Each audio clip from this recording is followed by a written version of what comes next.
I'm back to covering Dark Crisis, more specifically Young Justice, which so far has pros and cons. Its strengths do stand out, but I've seen a lot of people online coming at the series. While I do agree with certain aspects of the series that I'm not a fan of, but I don't think it's quote unquote trash, as there's a lot of stuff here I really like. And yes, there's a lot of stuff here I don't like, but that's really could be said about any comic book series. Also, you should go watch my reviews on the first two issues, so you're not confused about the whole fake Wonder Girl, weird world, and whatever the hell's going on with the Justice League. So let's start. The last issue ended with Captain Boomerang, Deathstroke, and Lex Luthor having a quote unquote fight with the other people, and Cassie's involved. It's really confusing, but it's not really Cassie. It's fake Cassie, and she kidnapped herself. It's weird. Anyways, Superboy, Impulse, and Tim are fighting them, as Impulse thinks about how odd how these three are together. Since ironic that the man who killed Tim's dad, the man who shot Bart's kneecap off, and the man who created Superboy just happened to all be working together and just happened to be fighting the three of them. This part is narrated by Bart, and it's clear he knows what's happening, as he gets a chance to kill Deathstroke, but he refuses, even when Cassie tries to push him into doing it. Which is, I think, a clear ringer that this isn't really Cassie, and Bart knows this isn't really Cassie, and instead she's just trying to keep them in this fake world they're in. Or maybe she created it. It's very unclear what's happening. But Superboy seems to be in it, although threatening Bart, saying he should have killed Deathstroke, which is very out of character for Superboy, and this ends up with having the two fight, as Cassie makes a slight comment about them fighting over her. This would be taken two ways. One, she's actually concerned. Two, she's practically cheering them on. I'm going to go with the latter of which, because that fits more with the tone of the art and everything else, that she's only pretending to care, but in actuality, she's just cheering them on because she wants them to fight over her. But they're not actually fighting over her. It's very confusing, because the only reason why Bart started fighting is because Superboy insulted him for not killing Deathstroke. But I don't know what's happening really with Cassie. It's very confusing, but it's meant to be very confusing.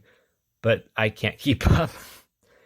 Anyways, Tim faces Captain Boomerang and narrates about his fighting skills. Before easily defeating him, afterwards Tim breaks Superboy and Bart apart, which is surprising because Tim doesn't have powers, and the two of them do. Only for them to notice that Lex Luthor, Captain Boomerang, and Deathstroke are all gone, despite the fact they were literally just there in the cave, because, they just beat them. Afterwards, an argument starts about how Bart knows Cassie isn't real, and is a part of what is happening. But Superboy seems to be either naive or just in denial, coming to Cassie's defense, insulting Impulse, calling him stupid even. Impulse, of course, was offended and ran off, but as Tim tries to call out to him, Connor tells him they're better off with Bart, which prompts Tim to bark back at Superboy, which makes sense because Superboy, for some unknown reason, is being really, really mean. After an argument, Tim then leaves as Cassie drops the bomb that something happened that Connor doesn't know about or doesn't remember after he dies between Cassie and Tim.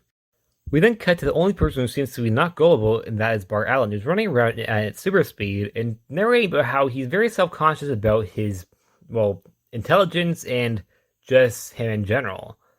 But being a speedster managed to get him around the world before it could load, which of course makes him know that, yeah, he was right, that this world isn't real and that something's going on. But then Cassie appears, attempting to keep him quiet, but he refuses, of course. And then she snaps her fingers, like Thanos. We then cut to Tim sitting on a rooftop looking into Gotham as Cassie pops up next to him, trying to convince him to stay, and become the new Batman, since Damian isn't around. But Tim explains he doesn't want to be Batman, and he never did. And while yes, Damian and him butt heads, they're still brothers. But yet again, Cassie snaps her fingers. We then cut to the last of the three guys, Superboy, who was talking to Cassie about how she dated Tim after Connor died, or went to another planet. I'm not too sure what's going on with that. Also, it's really confusing because in that issue, there's a lot of tongue-in-cheek with Tim might having a crush on Connor. Anyways, but after he freaks out about claiming she's not real, she says he'll be angry, which kind of creeps Superboy out as what did she mean by he? And then she snaps her fingers.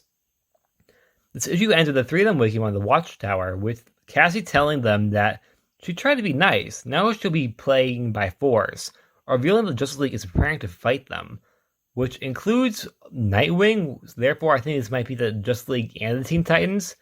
So I'm a little bit confused because I thought this was Justice League, but it might be Justice League and the Teen Titans, but it doesn't say the Teen Titans. I'm a little bit confused why Nightwing is there.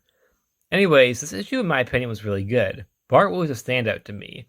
I love seeing how emotional he was when it comes to insults, with him being very self-conscious. I think it makes him very human, while also having him be, not a human. Well, he's still human, but meta-human is still a very interesting dynamic with the idea that superheroes have mental health and mental illness, which I think is a really interesting concept that Heroes in Crisis try to play with, but didn't really work. And I really enjoy character development. I think Bart is a great character in this. I think his character development in this single issue was probably better than all that Heroes in Crisis stuff. I really did not like that. I also thought Tim last issue was also really good, and I thought Cassie the issue before that was also really good. So I'm guessing next issue will probably be Superboy's issue. Personally, no offense to anyone who loves Superboy, which I do like Superboy, he was nails on a chalkboard to me this issue.